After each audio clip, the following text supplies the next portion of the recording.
Did you get a pair of our seed bombs at San Diego Pride? Sowing your seed is easy and can be done almost anywhere. Our seed bombs are made from California poppies, soil, and clay. Seed bombs help bring wildflower seeds to hard-to-reach areas with little effort.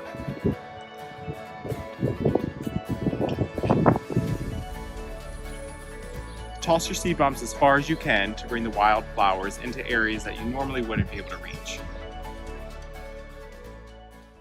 At DRAB to FAB, we use natives whenever possible to foster habitat and create climate-resilient gardens.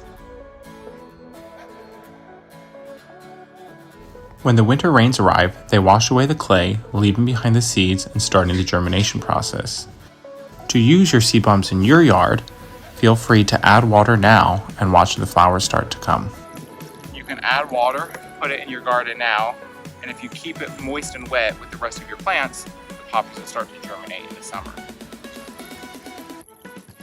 Follow us to learn more on how to bring sustainable choices to your space.